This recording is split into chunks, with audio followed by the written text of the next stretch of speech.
Halo, Cassandra, gimana? Lia, Mas Derek memang ke sini, aku sudah sangat bahagia. Tapi ternyata tidak sendirian. Jasmine ikut bersamanya. Aku jadi nggak leluasa mengobrol. Aku juga nggak bisa memeluk Mas Derek. Dan kamu diam saja. Cempaka geregetan sekali. Kenapa Cassandra tidak menggunakan ide-ide licik seperti dulu saat menyingkirkan Nadira? Ya, meskipun Cassandra kalah dan berakhir di penjara 5 tahun. Setidaknya dia berhasil memisahkan Sagara dan Nadira selama 6 tahun. Aku sudah mulai bergerak seperti yang kamu sarankan. Aku berusaha memancing emosi Jasmine supaya dia terlihat buruk di depan Mas Derek. Aku pura-pura meletakkan racun di minumannya lalu dia menuduhku dan Mas Derek akan membelaku. Terus gimana? Derek membelamu? Jasmine sempat emosi. Aku juga sudah berakting sedih supaya mendapat simpati Mas Derek. Tapi Mas Derek cuma diam. Dan sekalinya bicara, justru secara tidak langsung dia membela Jasmine. Dia bilang akan menuruti omongan Jasmine karena Jasmine istri sah. Cempaka menghembuskan nafas kasar. Semua rencananya kacau. Harusnya Jasmine yang tertindas dan Cassandra yang menang. Harusnya Derek membenci Jasmine dan menyayangi Cassandra. Dengan begitu saat kebenaran terbongkar bahwa bayi dalam kandungan Cassandra bukan anaknya, Derek akan menyesal. Hidup Derek akan hancur seperti Sagara saat ditinggalkan Nadira dulu. Kehancuran Derek akan menjadi kehancuran keluarga Erlangga juga. Harusnya begitu. Tapi, semuanya kacau. Aku khawatir sekali, Cempaka. Khawatir dengan masa depan anakku. Sekarang saja Mas Derek sudah pilih kasih, bagaimana setelah anakku lahir nanti? Aku tidak sanggup membayangkan anakku ditelantarkan Mas Derek. Aku juga tidak bisa melindunginya. Karena di surat perjanjian itu setelah aku menyerahkan anak ini, aku tidak boleh menemuinya lagi. Cassandra, kamu sudah mau menyerah sekarang. Di mana semangat kamu yang membara? Katanya ingin memberikan masa depan yang cerah untuk anakmu, tapi baru begini saja sudah mau menyerah. Takut kamu dengan Jasmine. Aku tidak tahu, Cempaka. Aku merasa jalanku untuk bersatu dengan Mas Derek sangat sulit. Mustahil.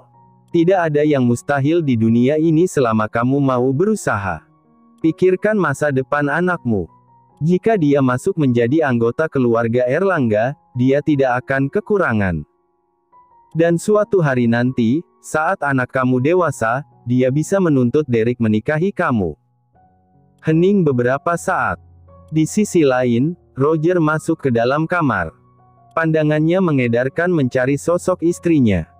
Nah itu dia, begitu melihat istrinya di balkon kamar, Roger segera mendekat. Hendak memanggil namanya, tapi... Ayolah Cassandra, semangat lagi. Ada aku. Aku pasti membantumu. Derek pasti akan menjadi milikku. Roger mengernyitkan alis. Cassandra. Derek. Lia, aku tidak akan menyerah. Bagaimanapun caranya aku akan merebut posisi Jasmine anakku. Cempaka menyeringai.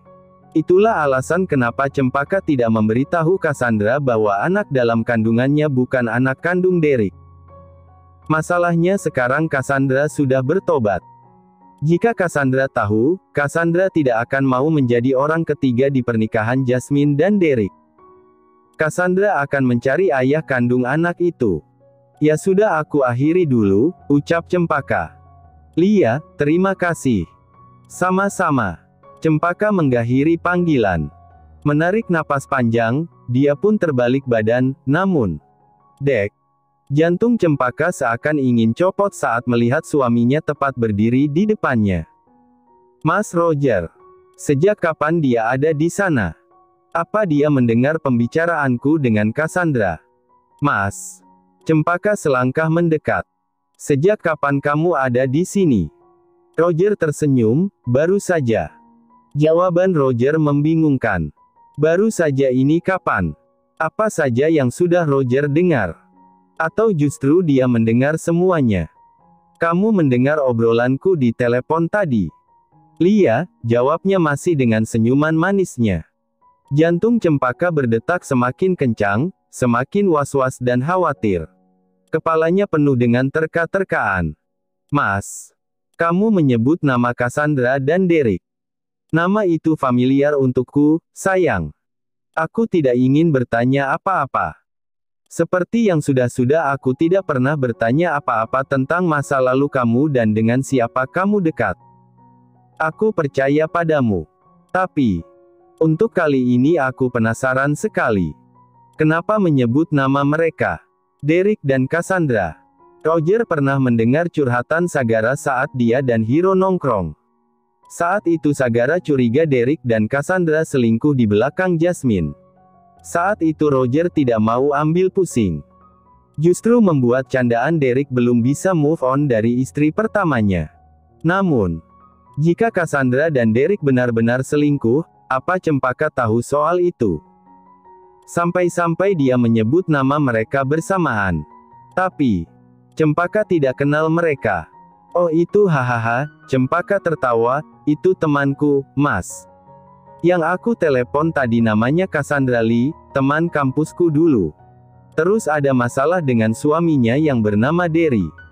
Aku belum tahu cerita lengkapnya tapi katanya Derek direbut pelakor. Sebagai teman aku menyemangati Cassandra. Jangan mau kalah dengan pelakor. Derry.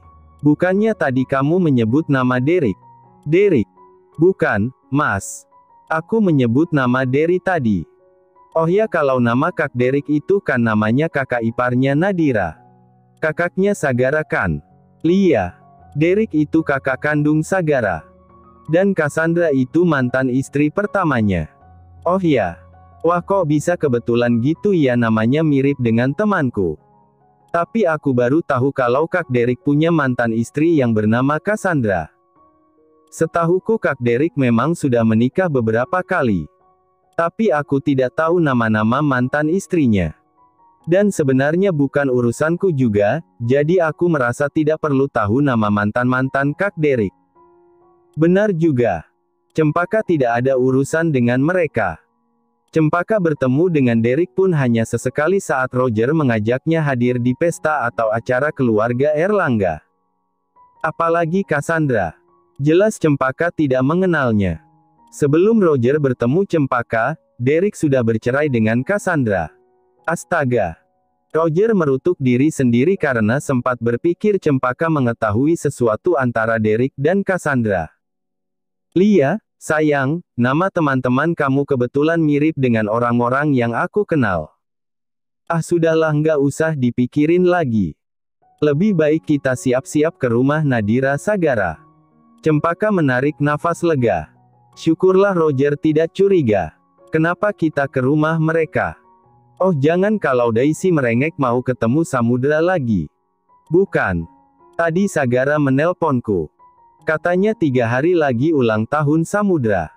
Sagara mau kita membantu persiapan ulang tahunnya. Kamu nggak ada chat dari Nadira.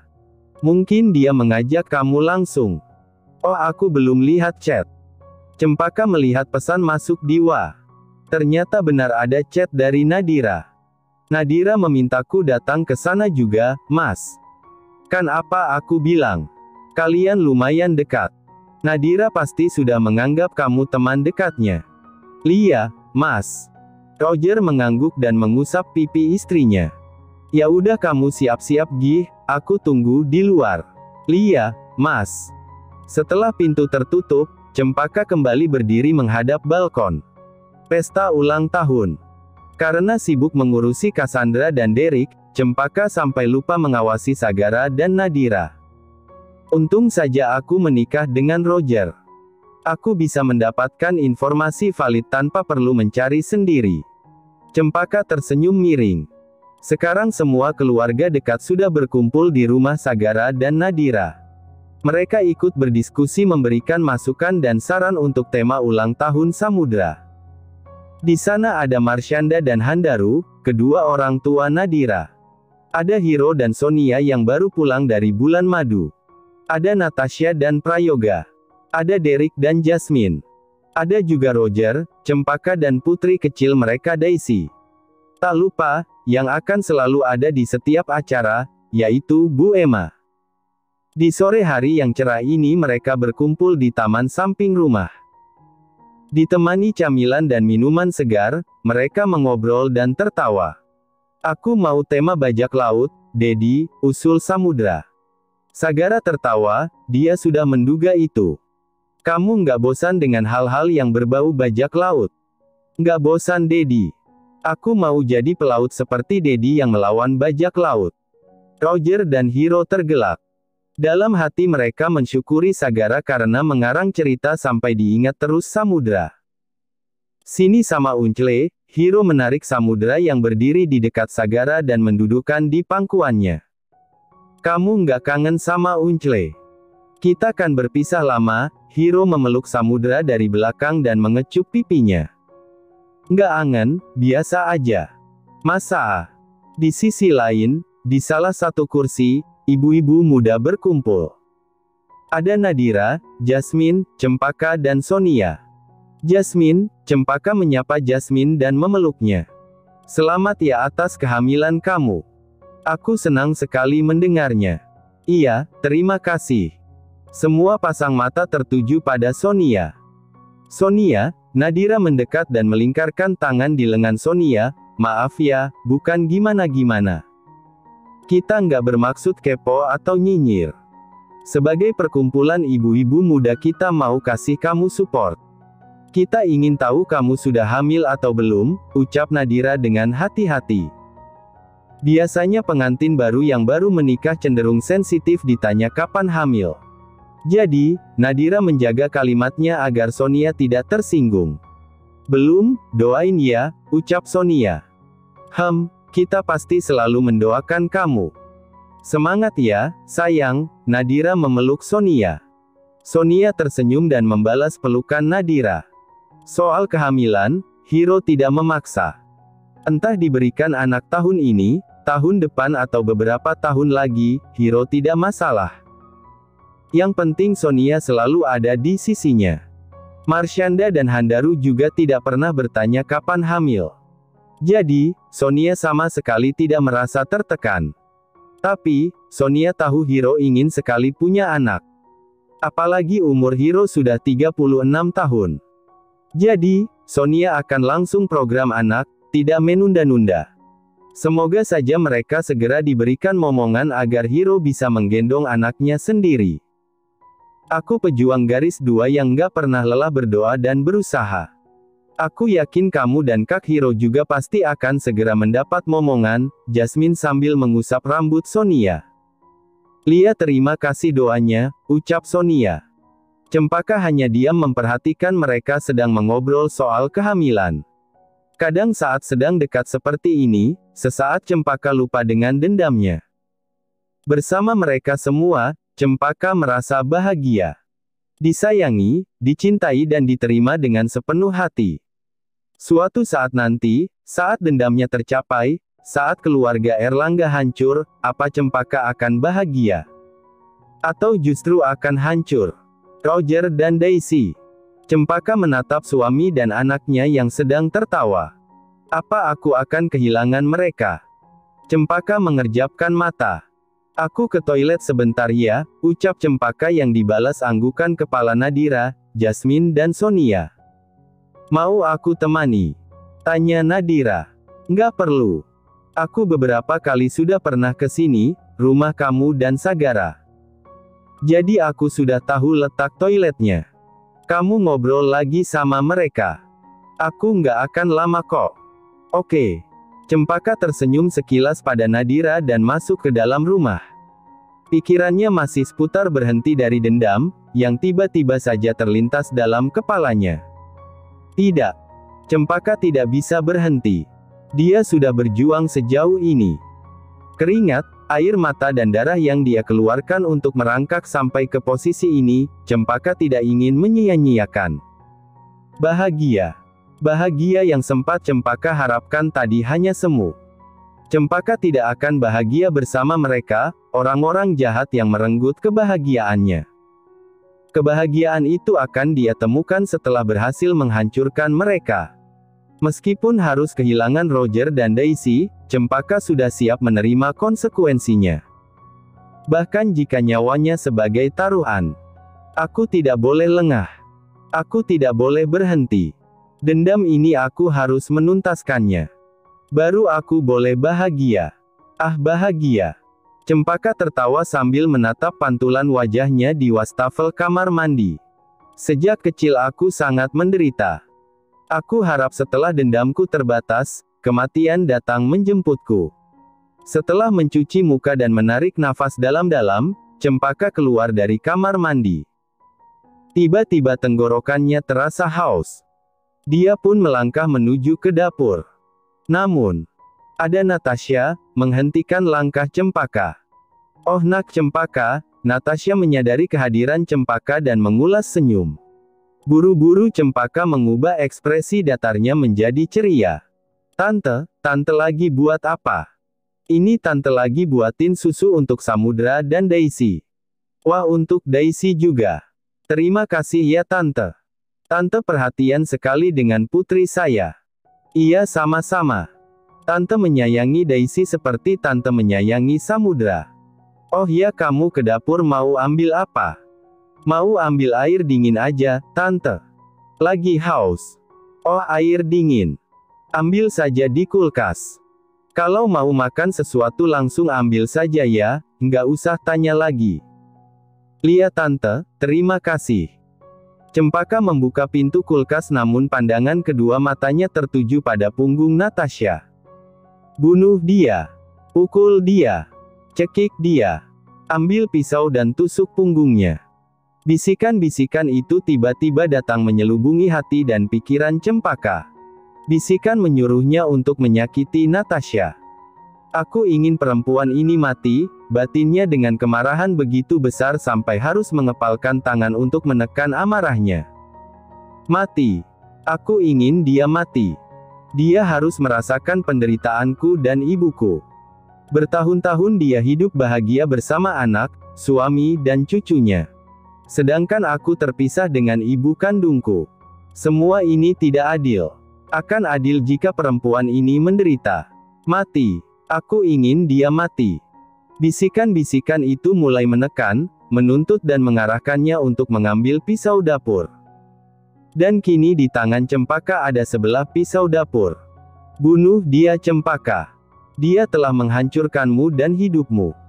Dia alasan penderitaanmu sekarang." Cempaka melangkahkan kaki sembari menguatkan cengkraman pada gagang pisau. Kakinya melangkah putus-putus. Kedua matanya kian menggelap.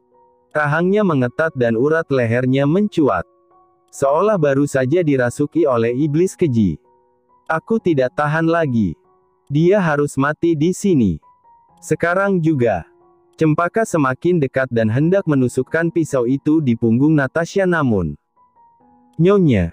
Cempaka buru-buru menyembunyikan pisau itu di belakang tubuhnya dan menoleh. "Bu Emma." Beliau datang di waktu yang tidak tepat. Atau mungkin di waktu yang tepat. Karena kedatangan beliau Cempaka tersadar. "Astaga, apa yang baru saja aku lakukan? Tidak. Aku tidak boleh membunuhnya di sini. Natasha perempuan licik dan jahat ini tidak boleh mati dengan mudah. Dia harus menderita dulu sebelum kematian menjemputnya." "Lia," Natasha menoleh pada Emma. "Belum selesai juga. Mau saya gantikan saja?" "Tidak usah. Sebentar lagi selesai kok. Kamu sendiri ke sini mau ambil apa?" "Oh, ini potongan buahnya habis. Saya mau merestok lagi. Anak-anak suka apel. Aku baru selesai. Aku bantuin potong buahnya ya." "Tidak perlu. Saya bisa sendiri. Nyonya kembali saja ke sana. Daisy dan Samudra pasti sudah menunggu susu buatan Nyonya. Lia juga. Biar saya saja yang membantu, Tante," ucap Cempaka. Natasha mengalihkan perhatian pada Cempaka dan menganggukkan kepala. "Ya sudah kalau gitu, saya keluar dulu ya." Setelah Natasha pergi. Sekarang di dapur itu hanya ada Emma dan Cempaka. Beberapa saat suasana hening menyelimuti. Emma sibuk memilih buah di dalam kulkas, sedangkan Cempaka menatap punggung Emma. "Nak Cempaka, kalau kamu ingin keluar, tidak apa-apa. Saya bisa sendiri." Tidak, Bu Emma. Saya ingin membantu sedikit. Ya sudah, terima kasih ya. Lia Bu Emma sama-sama. Emma mengambil buah apel, pir, peach, dan beberapa buah yang lain. Cempaka berdiri tepat di samping Emma dan memotong buah pir. Setiap 2 menit sekali Cempaka menatap wajah Emma dari samping. Alhasil Cempaka tidak hati-hati dan tanpa sengaja pisau mengiris jarinya. Au, kenapa? Emma terkejut. Kena pisau, Bu. Ya ampun, harusnya tadi kamu tidak usah bantu ibu. Sini ibu lihat lukanya. Maaf kalau nak. Cempaka merasa saya tidak sopan. Emma meraih tangan Cempaka dan memasukkan jari telunjuknya yang terluka ke dalam mulut. Menyedot darah dan membuang ke wastafel. Berulang kali sampai darahnya tidak keluar lagi. Syukurlah. Ya sudah, kamu kembali saja ke sana. Sisa buahnya biar ibu yang menyelesaikan. Cempaka menganggukkan. Dan dengan berat hati melangkah pergi. Sebelum melewati pintu, Cempaka kembali menoleh dan menatap Bu Emma yang fokus mengiris buah. Kasihan sekali, seumur hidup menghabiskan waktu menjadi pelayan keluarga Erlangga yang keji. Cempaka menghela napas panjang dan melanjutkan langkahnya. Kumpul-kumpul sore itu dilanjutkan dengan dinner bersama. Sagara dan Nadira senang sekali bisa menjamu keluarga besar. Mereka tampak senang dan menikmati makanan. Sekitar jam 8 malam acara usai. Satu persatu anggota keluarga berpamitan pulang. Begitu halnya dengan Hiro dan Sonia. Setelah berpelukan dengan Nadira, Sonia mengikuti suaminya masuk ke dalam mobil. Hiro pun melajukan mobil meninggalkan halaman rumah. Kamu bahagia hari ini? Sambil fokus menyetir, Hiro menggenggam tangan Sonia. Aku bahagia Kak. Sangat bahagia. Tidak ada yang lebih membahagiakan daripada menghabiskan waktu bersama kakak dan keluarga besar. Hiro lega mendengar itu. Dulu aku sempat ketakutan. Setelah semua orang tahu aku bukan anak kandung mama dan papa, semua orang akan membenciku. Sendiri dan kesepian. Tapi ternyata Tuhan punya rencana tak terduga. Siapa yang menyangka aku akan menikah dengan Kak Hiro? Berkat Kak Hiro aku bisa tetap menjadi anak mama dan papa. Aku juga tetap diterima keluarga kita yang lain. Sonia mengangkat tangan Hiro dan mencium punggung tangannya. Terima kasih banyak, Kak. Sama-sama. Meskipun sebenarnya kamu juga nggak perlu bilang terima kasih. Semua yang kamu dapatkan ini memang pantas kamu dapatkan, sayang. Kamu baik, penyayang, lembut, wajar kamu diterima keluarga besar. Cuma orang buta dan bodoh yang nggak bisa menerima kamu. Sonia mengangguk. Kata-kata Hiro selalu membuatnya merasa percaya diri, juga dicintai, dibanggakan dan dihargai. Entah apa jadinya hidup ini tanpa Hiro. Pasti berat dan melelahkan sekali. Karena itulah, Sonia ingin melakukan segalanya untuk Hiro, salah satunya memberikan anak. Sayang. Ya, jawab Sonia. Maaf ya, sampai sekarang aku belum bisa menemukan orang tua kandung kamu. Kak. Kakak masih mencari mereka. Aku sudah bilang kan, nggak usah dicari lagi. Sejak 3 tahun yang lalu, aku juga coba cari mereka. Tapi belum ketemu sampai sekarang. Mungkin belum waktunya aku bertemu mereka. Suatu hari nanti, jika memang Tuhan berkehendak, kami pasti bertemu. Hiro mengangguk. Meski dilarang begitu, Hiro bertekad akan tetap mencari orang tua kandung Sonia. Pertemuan mereka akan menjadi hadiah terbesar untuk Sonia. Dan Hiro ingin menjadi orang yang memberikan hadiah itu. Hiro ingin menjadi alasan senyum dan tawa istrinya. Apapun itu akan dia lakukan untuk kebahagiaannya. Tunggu sebentar lagi, sayang. Aku pasti akan menemukan kedua orang tua kandung kamu. Siang menjelang sore hari. Cassandra, Mas, kamu masih di kantor? Ada rapat penting nggak? Kalau ada, setelah selesai rapat, temani aku belanja yuk. Aku ngidam ingin beli baju-baju lucu untuk anak kita. Cassandra, kamu nggak perlu ke rumahku, Mas, terlalu jauh. Kasihan kamu nanti kalau harus bolak-balik. Kita bisa janjian di satu tempat. Terus nanti kita ke mall. Derek baru saja keluar dari ruang meeting dan membaca chat dari Cassandra. Tepat baru saja Derek selesai membaca chat itu, ada chat masuk lagi. Sekarang dari Jasmine. Jasmine, Mas, nanti pulang lebih awal ya. Aku mau menghabiskan waktu bersama kamu aja. Jasmine, aku juga membuat camilan siang ini, nanti sore kita makan di gazebo samping rumah. Kenapa mendadak mereka kompak sekali? Yang satu minta A, yang satu minta B. Haduh. Derek menyandarkan punggung di kursi kerja sembari memejamkan mata. Leon, sekretaris Derek hanya diam saja. Sejak tadi Leon memang ada di ruangannya. Menyerahkan materi rapat untuk beberapa menit lagi. Kamu sudah tahu kan hubungan saya dengan Cassandra? Saat di lift waktu itu kamu pasti mendengar obrolan saya dengan Sagara. Leon mengangkat pandangan dan menatap wajah bosnya. Lia, Pak. Saya mendengar. Maaf saya tidak bermaksud lancang menguping pembicaraan Anda. Tapi hari itu saya memang dengar. Apa yang kamu dengar? Katakan.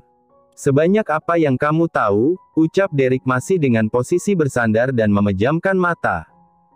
Pak Sagara mengatakan Anda menghamili Bu Cassandra dan Bu Jasmine tidak mengetahui hubungan kalian.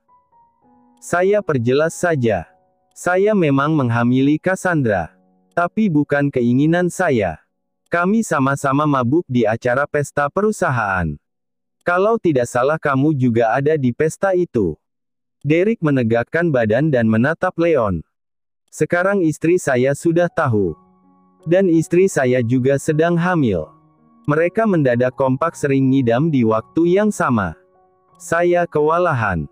Jelas saya tidak bisa belah diri menjadi dua. Jadi, saya tidak bisa adil. Dan, kalau saya pikir-pikir lagi, kenapa saya harus adil? Cassandra bukan istri kedua saya. Saya tidak punya kewajiban menuruti ngidamnya. Saya juga tidak ingin sering bertemu dengannya. Tapi saya juga tidak tega pada anak saya. Saya bingung sekali Leon. Derek menghembuskan nafas panjang. Jadi, saya ingin memberi kamu tugas tambahan. Tolong temani Cassandra saat saya tidak bisa ke sana. Tenang saja, ada bonus tambahan. Leon hanya diam. Ya, dia memang tidak banyak bicara. Derek tidak heran responnya akan datar seperti ini. Saya ingin menyuruh orang lain. Tapi akan semakin banyak juga orang yang tahu rahasia ini. Semakin besar juga resiko terbongkar. Cukup kamu saja, Sagara dan Jasmine yang tahu. Jadi, dengan amat sangat, saya memohon bantuan kamu. Saya juga bisa membongkar rahasia Bapak. Saya tahu kamu tidak akan melakukan itu. Saya percaya kamu. Tolong ya, saya butuh bantuan kamu. Leon menganggukkan kepala. Derek langsung menugaskan Leon ke rumah Cassandra untuk menemaninya ke mall mencari baju bayi. Baik, Pak, permisi. Setelah menganggukkan kepala sedikit, Leon keluar ruangan. Tidak langsung beranjak, melainkan berdiri di depan pintu saja. Percaya. Begitulah yang Derek katakan padanya.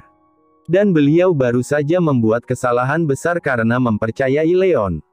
Leon menarik napas dalam. Maaf, Pak, saya tidak bermaksud membohongi dan mengkhianati Bapak. Tapi saya juga terpaksa melakukan ini. Entah bagaimana respon beliau jika tahu ayah kandung dari anak yang dikandung Cassandra sekarang adalah Leon, sekretaris yang dia percayai.